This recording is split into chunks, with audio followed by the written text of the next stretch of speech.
that honestly, unapologetically. Gene Simmons' story is not just about rock music, fame, or excess. It is the story of survival, obsession, control, and consequence.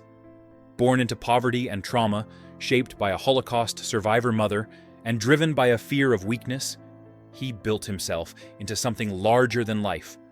For decades, he sold rebellion, sex, and spectacle, while quietly carrying the wounds of abandonment and insecurity. Behind the makeup, fire, and bravado lived a boy who never wanted to be powerless again. This journey traces how that hunger created a global empire, damaged relationships, and finally began to turn back on its creator. It is not a tale of simple rise and fall, but of a man constantly outrunning his past while slowly being caught by it. Roots of survival and silence. Gene Simmons was born Chaim Vitz in Haifa, Israel, to parents who had survived unimaginable horrors. His mother, Flora, endured Nazi labor camps as a teenager, losing most of her family before the war ended. That trauma never left her, and it quietly shaped her son's world. His parents' marriage collapsed under poverty and emotional strain, leaving Flora to raise him alone. They lived with almost nothing, surviving on basic food and borrowed warmth. From an early age, Gene learned self-reliance, selling fruit and improvising clothes from army scraps. Emotional closeness was rare, replaced by discipline and silence. Watching his mother work endlessly and suffer quietly taught him that weakness was dangerous. That lesson became the foundation of his personality, pushing him to seek control, recognition, and protection through success rather than vulnerability. Immigration and reinvention. When Gene and his mother moved to New York, everything changed yet remained painfully difficult. They arrived with no money, no English, and no safety net. His father stayed behind and disappeared from his life forever. In Queens and Brooklyn, Gene experienced culture shock and isolation, mocked for his accent and background. Still, he adapted quickly, teaching himself English through television and comic books. He learned how to sell, how to charm, and how to survive in unfamiliar spaces. Changing his name became an act of self-invention, a symbolic rejection of powerlessness. America represented reinvention, and Gene embraced it completely. He studied pop culture obsessively, dreaming of fame and acceptance. Even as a child, he understood that identity could be built, reshaped, and weaponized if you were willing to abandon the past. Discovering power through performance music and performance offered Gene something nothing else could: visibility and control. Watching legendary bands on television ignited his desire to stand on stage and be seen. As a teenager, he avoided drugs and alcohol, staying alert while others lost control. That discipline helped him stand out socially and romantically. He learned guitar, formed early bands, and took any job necessary to support himself and his mother. Teaching school briefly showed him stability, but it lacked the adrenaline he craved. Music promised freedom and dominance over his circumstances. Even early failures hardened his resolve. Rejection did not discourage him, it sharpened him. Every setback reinforced his belief that success was not optional, but essential. Performance became armor, a place where fear, poverty, and insecurity could be transformed into spectacle and power. Failure that forged the future. The collapse of his first serious band was devastating but necessary.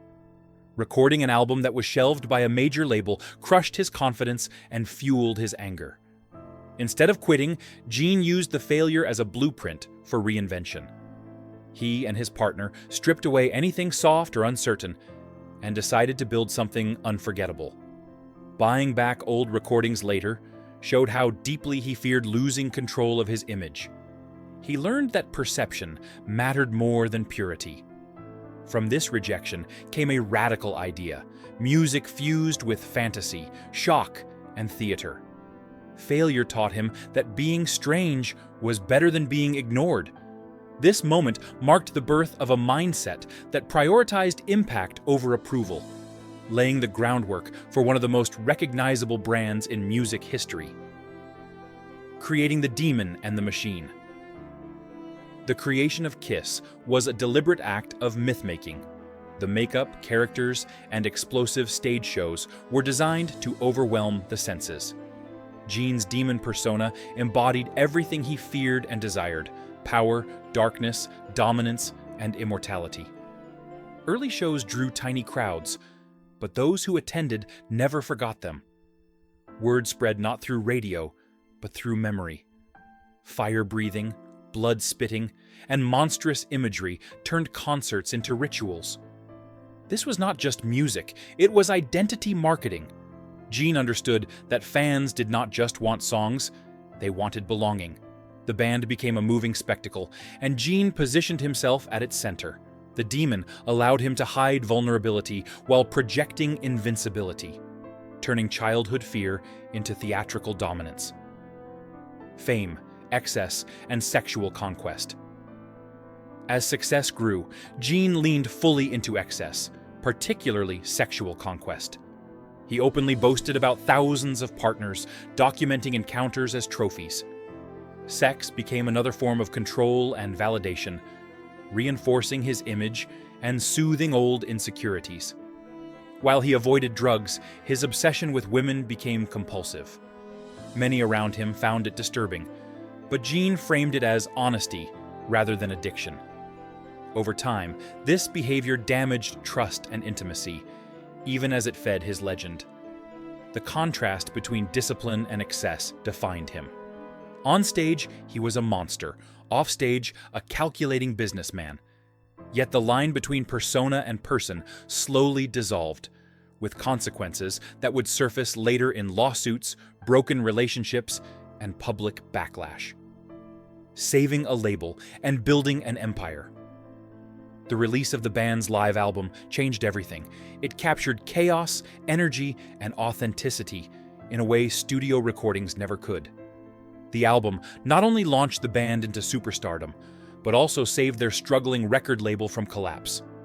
Touring relentlessly, they built an audience through sweat rather than radio. Soon, Kiss was not just a band, but a commercial juggernaut. Merchandise exploded, turning logos into money machines. Gene embraced this fully, seeing branding as power. Toys, clothing, and collectibles multiplied, transforming fandom into commerce. Critics scoffed, but profits spoke louder. This era cemented Gene's reputation as a visionary capitalist, someone who understood that longevity came not from art alone, but from ownership and expansion. Cracks behind the makeup. As the years passed, internal fractures grew. Bandmates struggled with addiction, resentment, and unequal pay. Disco influences alienated core fans, and tours began shrinking. Gene's focus drifted toward Hollywood and business, leaving the band strained. The spectacle remained, but the unity was gone. Taking off the makeup later symbolized both rebirth and surrender. While it refreshed their sound and sales, it also removed the protective layer that had shielded Gene emotionally. Success continued, but trust eroded. The band survived, yet the original magic was fractured. Fame had delivered everything he wanted, except peace. Family, reality television, and exposure. Reality television revealed a softer, yet deeply flawed side of Gene. His long relationship with Shannon Tweed exposed his fear of commitment and inability to change. Public infidelity humiliated his family and forced accountability. Therapy sessions and emotional confrontations showed a man struggling to reconcile ego with love. Marriage came not as romance, but as reckoning.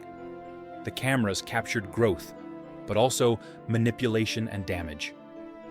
For the first time, Gene could not fully control the narrative. Viewers saw contradictions, charm mixed with cruelty, insight mixed with denial. Fame no longer protected him, it exposed him. Legal shadows and public backlash. Allegations of inappropriate behavior began to follow Gene more frequently. Lawsuits from employees and media professionals painted a troubling pattern. Though often settled or denied, they chipped away at his image. Public comments about women sparked outrage, reframing his bravado as creepiness rather than confidence. Attempts to monetize everything, including fan access, drew criticism even as they sold out. Wealth no longer insulated him from scrutiny. The culture had shifted, and behaviors once excused were now questioned. Gene remained defiant, but the tone of public response had changed. Consequences, long delayed, were finally catching up. Legacy caught between power and pain. Gene. Simmons' legacy is deeply conflicted. He built one of the most successful brands in entertainment history, while carrying unresolved trauma from childhood. His mother's death revealed a rare vulnerability, reminding the world of the boy beneath the demon. His children's struggles reflected the pressure of growing up in his shadow. Today, his story is no longer just about rock glory, but about accountability, aging, and reflection. He achieved everything he set out to conquer, yet still wrestles with the cost. His life stands as a reminder that survival instincts can build empires, but without healing, they can also destroy